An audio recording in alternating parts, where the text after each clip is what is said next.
Well, hello and welcome to Ensuring Color Integrity with Datacolor ChromaCal. We have an excellent turnout today. We've got registrants from all around the world, and there seems to be some great diversity in scientific disciplines, so I'm really delighted with that. This is the first in what we hope will be a series of webinars that will delve into color integrity issues with brightfield microscopy imaging. Please use the question window that you should see in your control panel to submit any questions that you may have during the course of the presentation, and we'll address the questions at the end of the webinar. Okay.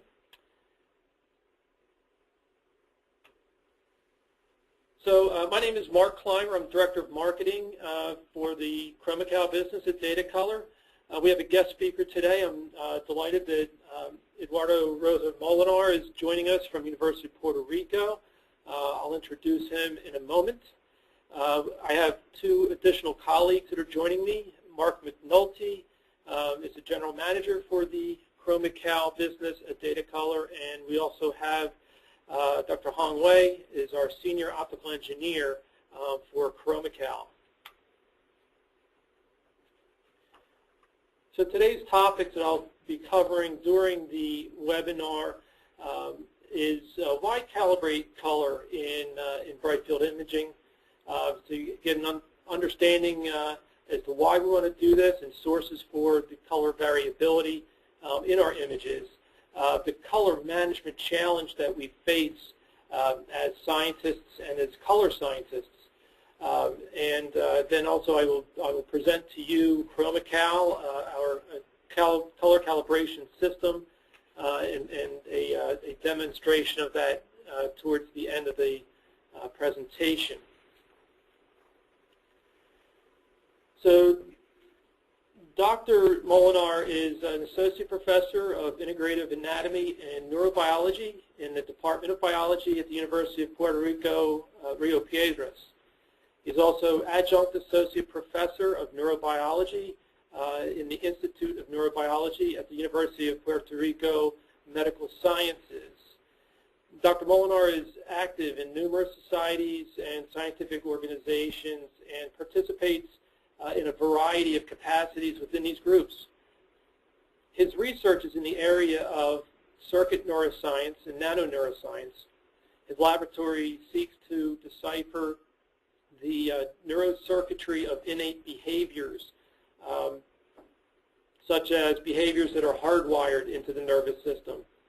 And he does this by developing new functional nanomaterials that span spatial domains from sub-nanometer and microns to selectively label the neural cells. He improves existing and develops new tissue contrast reagents and techniques. His lab is developing imaging methods for high-resolution, three-dimensional, photon-based, and high-throughput 3D electron-based microscopies to collect and disseminate 3D teravoxel and petavoxel image data. His lab is also testing computer algorithms that can reveal complex patterns and relationships. He's also using as a test bed the western mosquito fish, Gambusia affinis, which is a species that has unique advantages. It's really ideally suited for mapping simple circuits and testing and refining tools and methods. Dr. Molinar received his bachelor's degree in natural science from the University of Alabama and his PhD in medical sciences from the University of Nebraska Medical Center. Dr. Molinar completed his postdoc training at Creighton University. Dr. Molinar. Thank you, Mark. I also would like to welcome you to this webinar, and I want to start out with the session with thinking about what imaging science really is. And basically, imaging science is really concerned with the principles and concepts and concept strategies and methods of image formation and the measurement of these objects, of object properties from these images. So the goal really is to begin to make images more representation of objects. And objects in this particular case is what we're interested in, is thinking of objects more like the tissues and cells that we're interested in. And primarily what the idea is to basically look at this as ways of reducing artifacts, blurring artifacts, interference, noise, as well as color.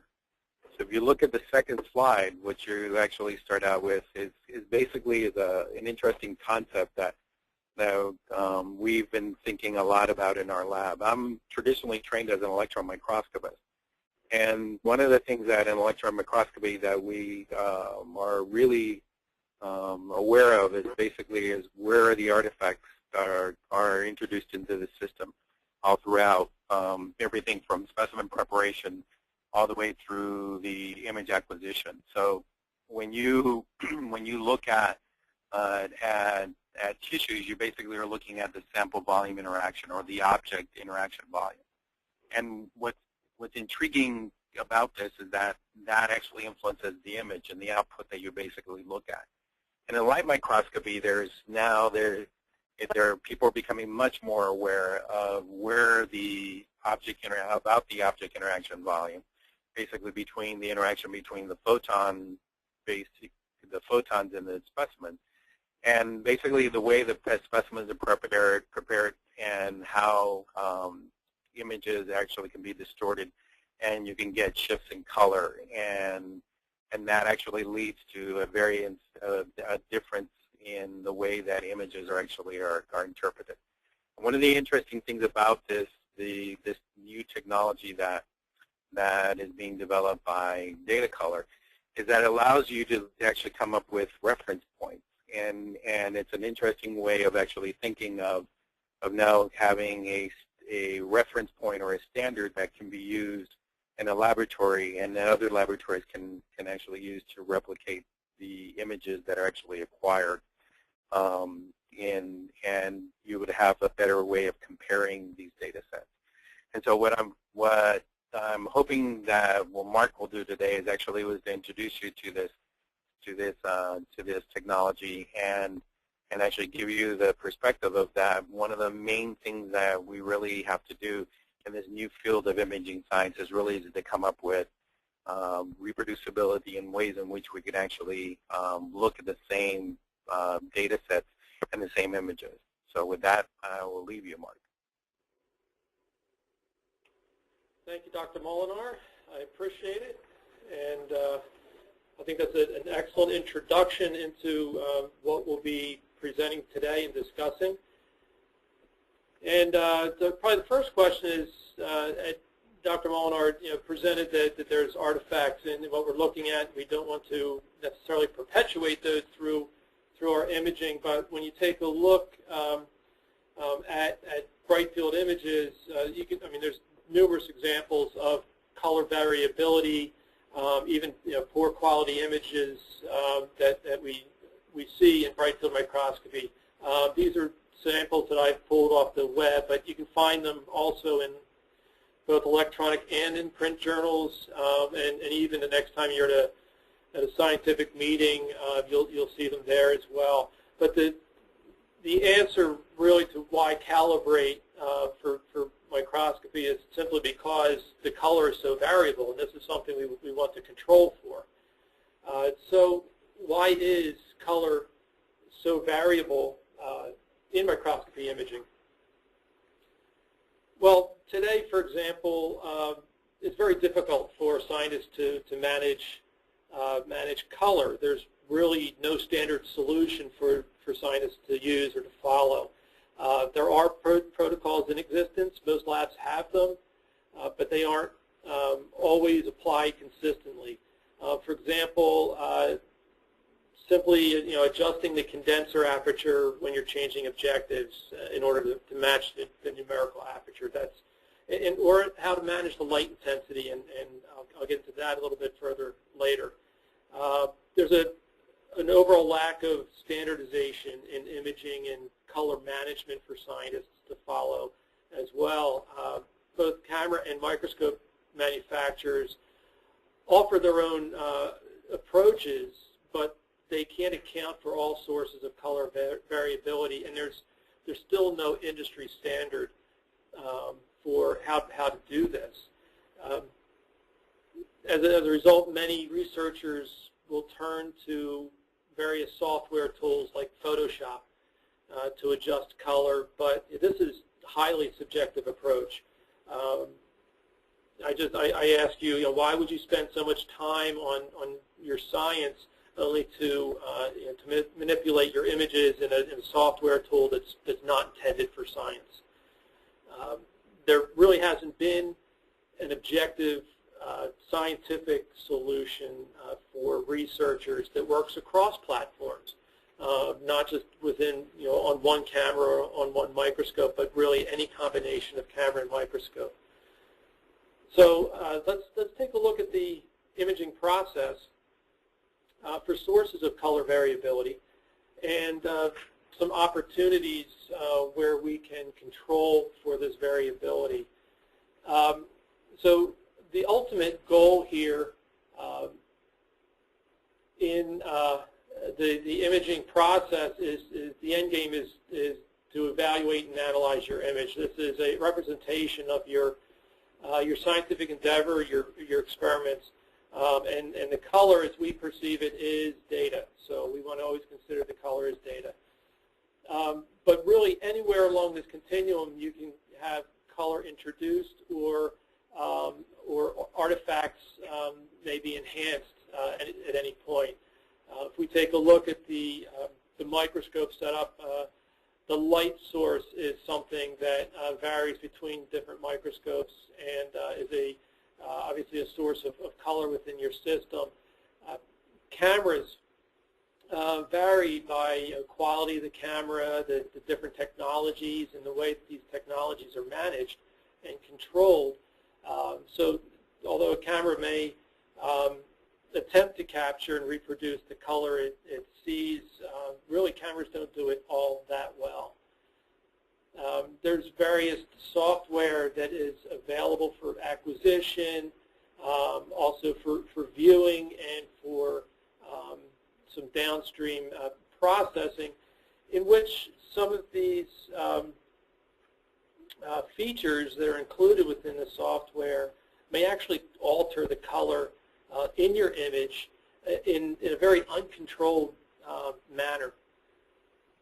If we look down here towards the end of our process, we have monitors, which obviously we're going to use for viewing or visualizing our data in context of the image. But the monitor is really more than just at this end. We use the monitor throughout this continuum of the imaging process, and it's a very important component earlier on when you're setting up for your imaging, the imaging portion of your experiment, that we rely on that monitor when we're making decisions on the camera settings. So we rely on that color that we see to base our setting up the camera.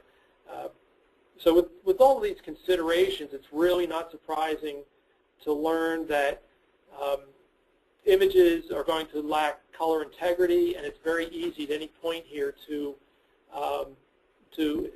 introduce or try mismanage maybe some of the color that is being imparted on our images. So next we'll dig a little bit deeper into a couple of these concepts that may be overlooked, but I think that they're impactful into the way we manage color.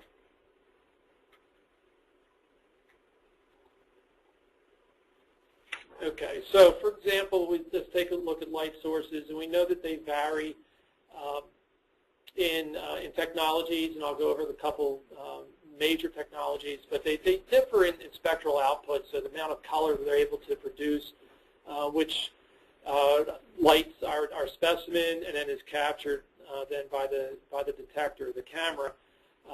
So and they'll vary also in color temperature, and I'll explain what that is in case you're not familiar, but I think it's important to the conversation. So color temperature directly translates to color in your image. Some color temperatures that are over, let me get a little highlighter here, are over 5,000. So in this range, you can see that they're they're called cool colors because they have a little more blue component to them. But as you see them on a camera that has not been white balanced, they're bluish white in background. But then you've got other down around the 3,000 area. You can see how they get kind of yellow in there, and these are called warmer colors, and you've seen these in microscopes, for example, that have halogen light sources. So a halogen light, is in the color temperature of about 3,200 Kelvin. It's we're looking at the visible range here, and it's a fairly warm color. There's lots of yellow and red component to it. But what's important to note about halogen is that when you adjust the voltage on a halogen, the color temperature changes. Therefore, the color in your image changes. So in this example here, we white balance the camera here in the middle at 7 volts, and we turn the voltage up to 12 volts to the left, and you can see how the background becomes more whitish, bluish. Or if you go the other direction, you turn the voltage down. That is the intensity adjustment that's on the microscope itself. You'll see that the background gets very yellow. Another common light source, or one that is becoming much more popular, are LEDs. But LEDs aren't a single technology. There's many different permutations of LED technology. The most common technology is the one that's shown here on the left. This is what they would call a bright white. It's a phosphor-based technology. What you have is an LED here that contributes this blue. So it's a blue LED, and then you have a phosphor then that absorbs some of the photons here and emits them longer wavelength. It's similar to fluorescence, to phosphorescence. And as you can possibly imagine, there's a color temperature here that's going to be cooler than the halogen, and you see that really that they range a little bit higher in color temperature, so they're going to be a little bluer. Another application of LED technology is to use 3 different colored LEDs, so combinations of colors to create white light. And yet another version of the software, or of the LED rather, is to use what they call a mixed phosphor.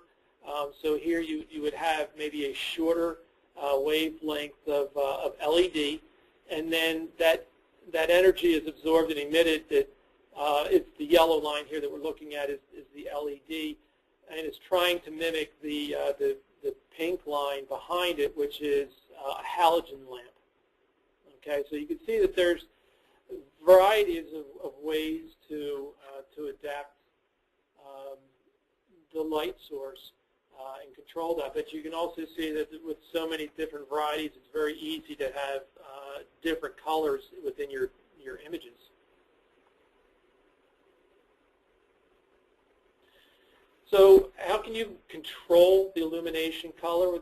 It depends on the technology that you of your light source, and you can do that a couple different ways. Here on the left is what they will call a daylight filter or a daylight balancing filter, but they're readily available. Kodak makes these filters still, and the microscope manufacturers make them as well. But the intention here is to try to make the color temperature somewhere around 5,000 Kelvin, and so it allows a little more of the blue light to cool that light a little bit. You can do the same thing in the opposite direction with an LED. With regard to halogen lights, though, since particularly with halogens, as you adjust the intensity on the microscope, we already showed that you can change the color temperature of the light that is striking your image, your specimen. But you can use neutral density filters. They will attenuate that signal without adjusting or altering the color in your image. So here's an example of white balancing as it's performed on a camera. And in the upper left panel, you see a background image. Specimen is moved out of the way, and you can see the color components in that histogram in the lower left corner of that image, where you clearly see the blue and the green, but the red is off the scale. But once you white balance that, you can see the resultant image on the right, where you have your red, your green, and your blue components that have been normalized and come together, so it gives you a nice neutral background. And the way that looks on a specimen is represented here in the bottom two panels. So on the left, you see a specimen that has not been white balanced yet, and you can see how the red component is off the scale to the right.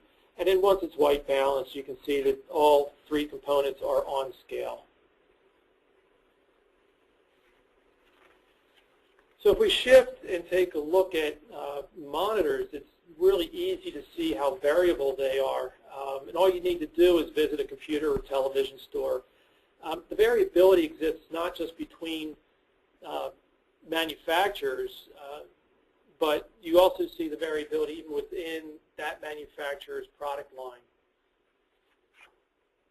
As I mentioned earlier, we're using monitors not just to view our images, but much more often we're using them in lieu of the eyepieces. We might find our specimen with the eyepiece, but then at that point we are driving the imaging process through the monitor and really have to base our decisions on the colors that monitor is able to present to us. And then that also assumes that the images that monitor is presenting are also contain the correct colors. So the challenge we have for color management is really multifold here. The first challenge that we need to address is how to improve consistency of and the accuracy of color in our digital images within a given microscope system. So there's a lot of elements within the microscope that can contribute to the color, and we're trying to get our the color of the image and then the reproduction of that color as close to what we see in what would be the theoretical true color of the specimen. Well, to make it even more difficult on ourselves, the second challenge is to try to bring consistency between two different microscope or imaging systems that may have different components altogether. So you may have different light sources, different microscopes, different cameras. The monitors are different. They're located differently, not even in the same lab. And with all of the different variabilities that we discussed earlier, including the human element, also adds another layer of complexity. But we really struggle to try to get our images to be comparable between systems.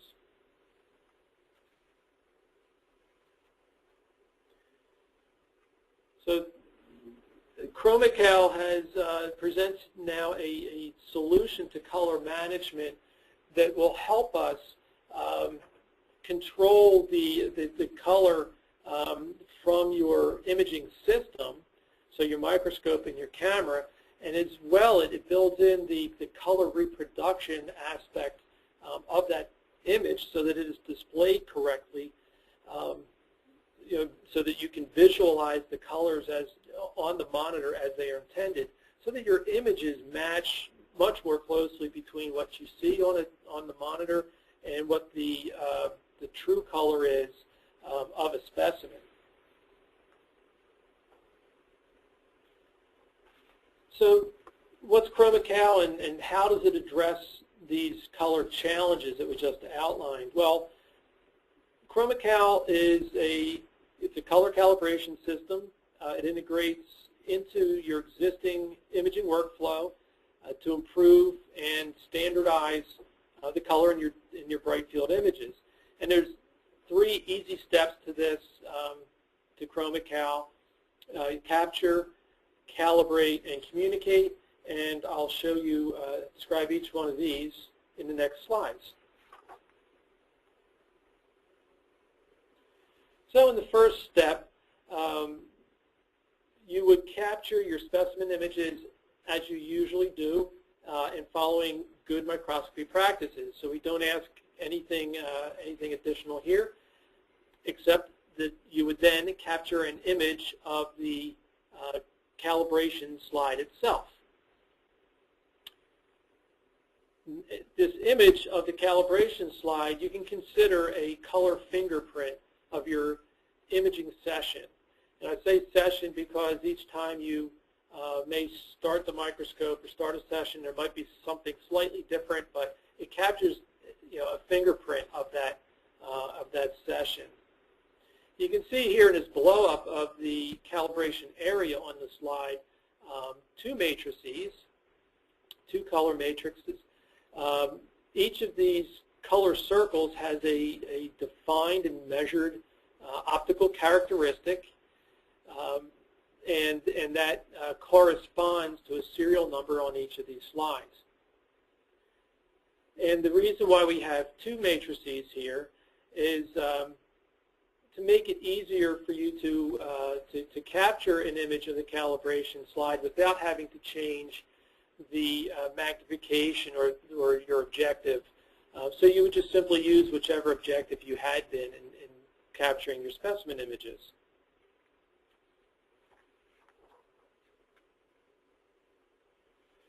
In the second step of ChromaCal, you would calibrate your images. Here you open your calibration slide image, as you can see in the screenshot here. And you may also see on the top here is a slide number. This is the serial number, and this corresponds to those measurements of my calibration slide. So the software takes the measurements that were already existing for that calibration slide and compares it with my image taken from my microscope system. It then calculates a correction algorithm and will apply it to your, applies it to your specimen image. And you can do that in a single image calibration, or you can batch process multiple images. The third step of ChromaCal is then to view your images. And this is not unlike what you already do. However, we include monitor calibration with ChromaCal because we feel that that is a critical element to the imaging process, not just for visualization of your calibrated images, but also earlier in the imaging process when setting up your camera. So calibrated monitors mean that the colors in the images that are being viewed are consistent, whether they're in the same laboratory or in with your collaborators' labs on their monitors that have been calibrated. Now, you don't necessarily need to calibrate your monitors at this step. They can be done at any point, and as I've already said a number of times, you may want to use a calibrated monitor during your acquisition process. Also, monitors do decay in their ability to generate color, so periodic calibration is recommended. It's important to note that although many monitors and operating systems like Windows and Mac OS have some built-in monitor calibration, but those aren't using a physical sensor that sits on the monitor and actually measures what's being displayed on that monitor as our eyes would be seeing it. So you see example of our sensor in that middle panel on the bottom. So how important is monitor calibration and how does it really look? Here's a screenshot of an image panel from my Dell laptop, and this is the way I received the laptop, and I thought I had some pretty good color in my images, and then I calibrated my monitor, and you can see really a significant improvement in the depth of color, and along with that depth of color we see increased detail. Our eyes are just more sensitive to that dynamic range, so we're seeing additional detail within those images. It allows us to differentiate between them. So consider again how the color of your monitors can impact your upstream and downstream imaging processes, analysis, and evaluation. I'd like now to give you a demonstration of ChromaCal, so I will leave this little presentation for a moment and launch ChromaCal.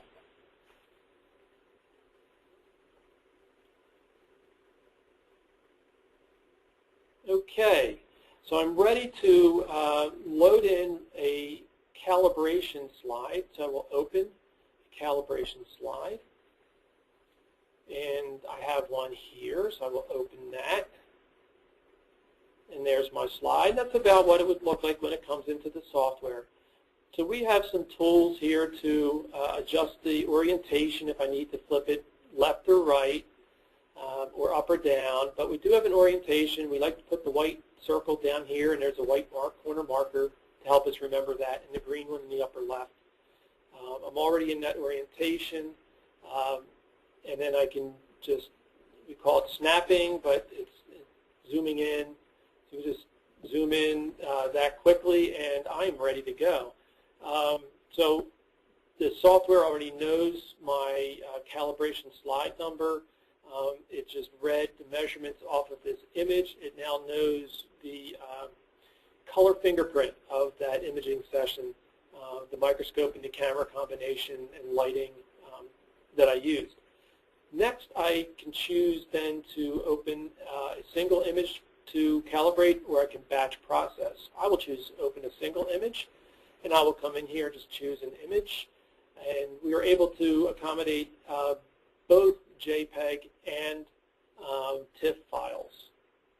So that quickly, you can see the resulting calibrated image on the right and the uncalibrated here on the left for comparison. Now, if you want to zoom in and look even closer at some of the detail, I can zoom in, grab the hand tool, and I can pan around and take a look and see just what that the impact of the color was on during the calibration. Reset takes you back. We also offer include a reference standard label that shows here at the bottom of the calibrated image, and you can change colors on that. You can change location, top to bottom, your preference. But it's a nice way to indicate that you have calibrated that image. So the slide number, the date, the time would be burned into that image when you save it. We also offer the ability to adjust some contrast depending on your liking. Everyone likes something a little bit different, so we did include this.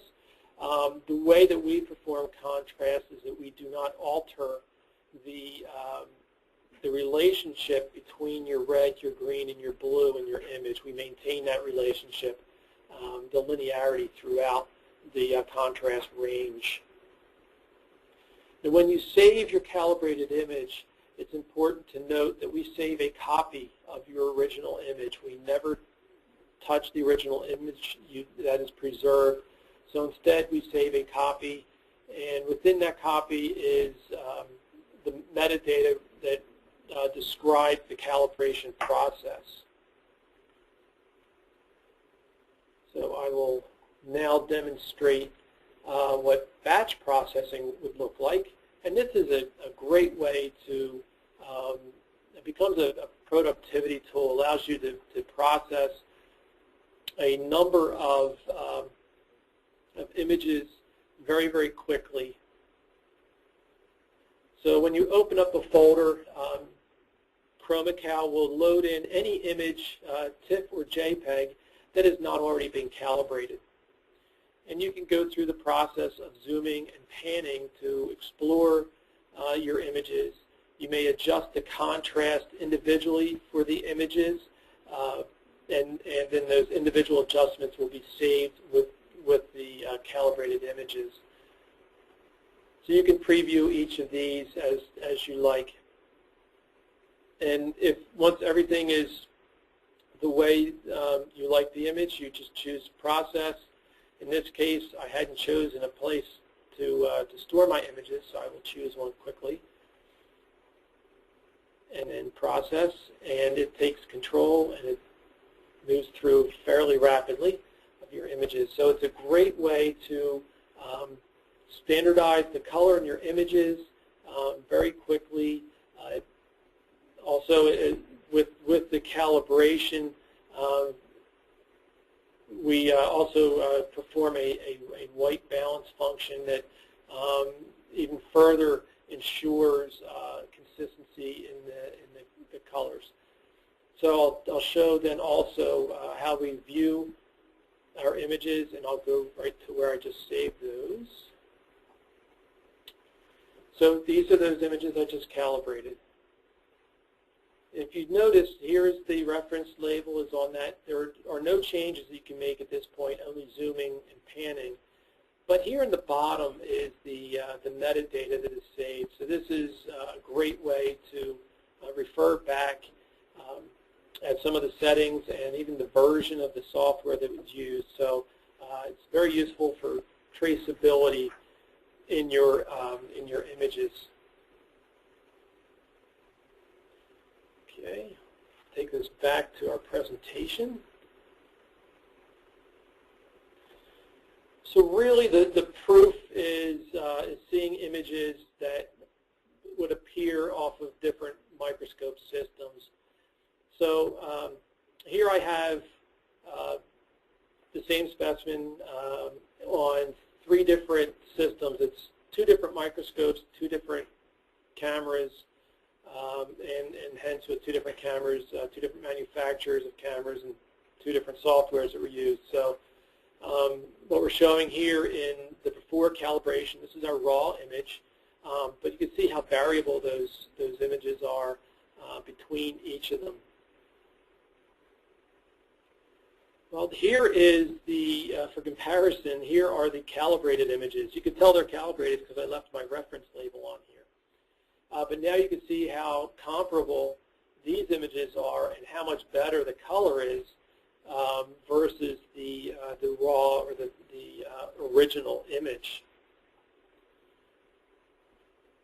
So when we compare the color in each of these images against the ground truth color, this is the true color as measured using a multispectral camera.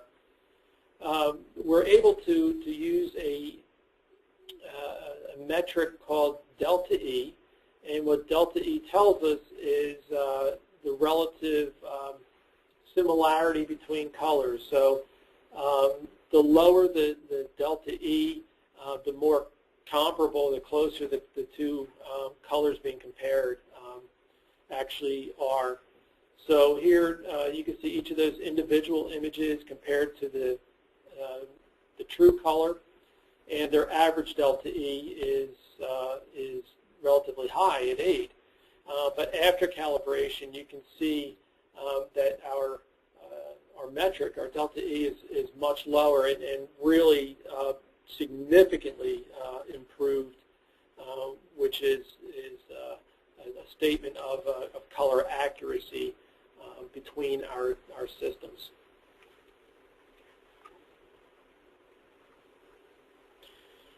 So to review, we have a number of best practices that we discussed in a variety of ways over the course of the webinar. If they're performing at your image acquisition workstation, of course, everyone is performing color illumination and adjusting the aperture, condenser aperture. They're used white balance of the camera. These perform very well. When it comes to adjusting illumination or the brightness of your image, best practice is to use the camera exposure, as this won't change the color in your image.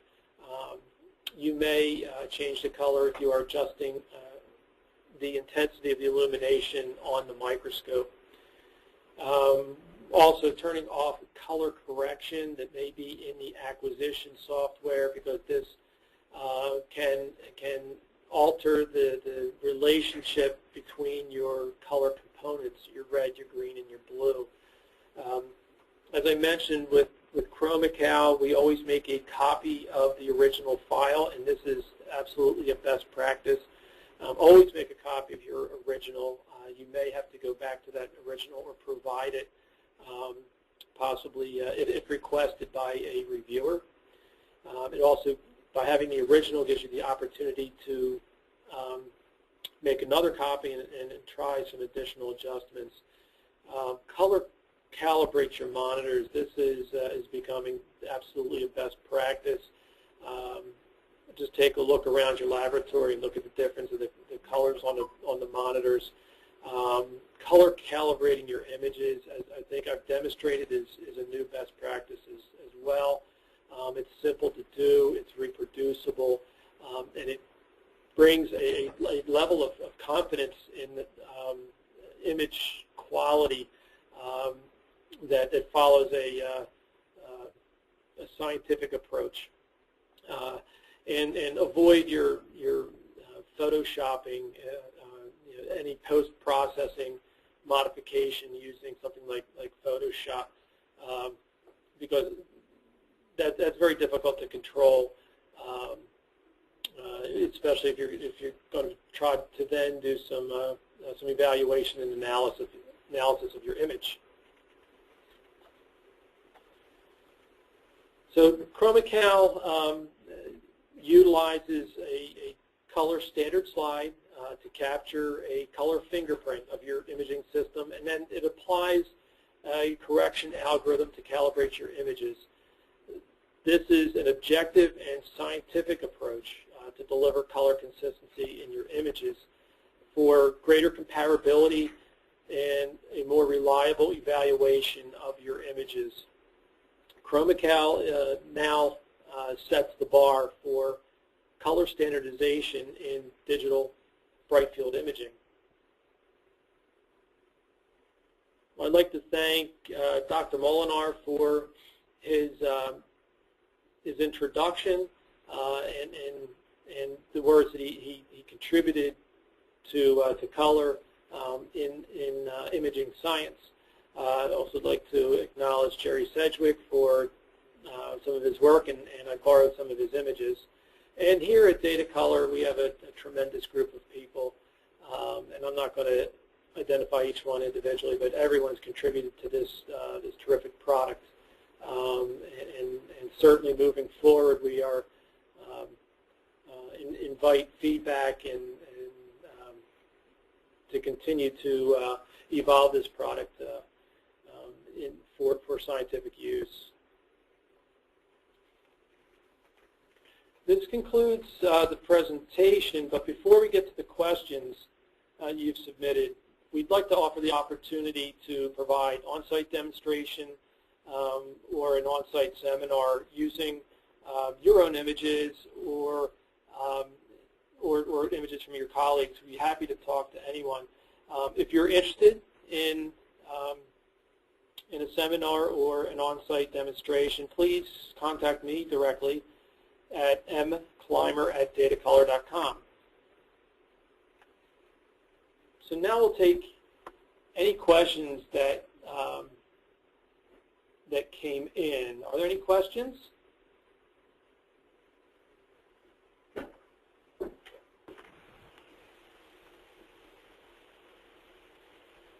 Yes, it looks like we have one starting here, one question about if I have more than one microscope, do I have to buy a license for the software for each instrument? This is a great question. People often ask this. Most of the labs will have multiple configurations. Obviously, the slide can be used on multiple microscopes, so there's no limitation there. Typically, we see people installing the software on where they process their images. So this isn't always, in fact, typically we haven't seen this at the image capture workstation, but typically back at their office in an image processing, maybe their desktop location.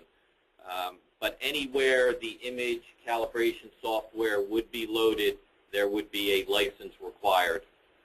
It just does not necessarily have to be because you have two microscopes that you have two licenses. It all depends where you want to process your images.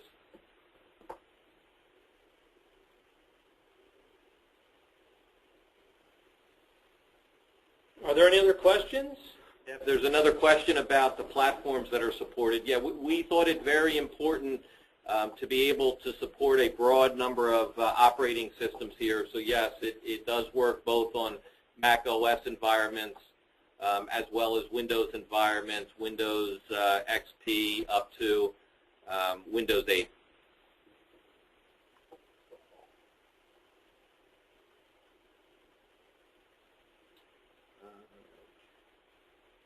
Another question here about the type of camera. Is there an advantage using an RGB compared to a bare mosaic-based chip? I'll take that, Mark. Okay.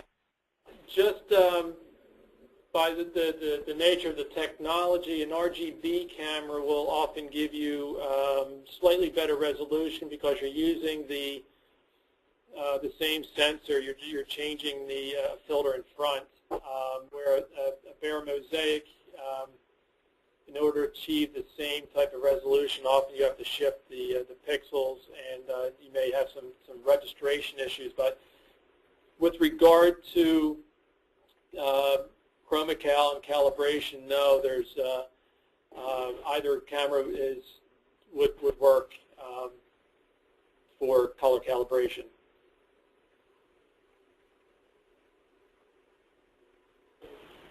Mark, I think that concludes the questions that were asked. So a couple others just came in. Hold on, Mark. One more came in terms of the cost. The way that we offer the ChromaCal system is we have the system itself, which consists of the image calibration software, monitor calibration software, and the sensor. And you can install the image on one workstation and the monitor calibration on 3 workstations.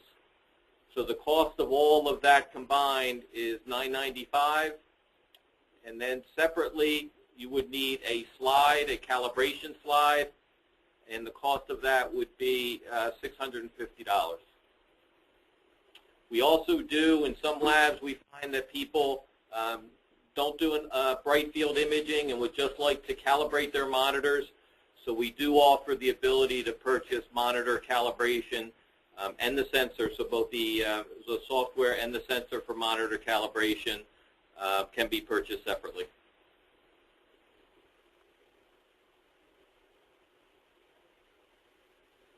Okay, Mark, I think that concludes the questions. Okay, if there aren't any further questions, I would like to thank everyone again for joining our first webinar on ChromaCal and bright field imaging. You have my email address here. If there's other topics you'd like to have us include in future webinars regarding color integrity and color imaging, we'd be happy to take those suggestions. So you, again, may contact me at this email address. And if you would like an on-site demonstration or have other questions or would like even another seminar, again, contact me directly. Thank you for your time, and have a great day.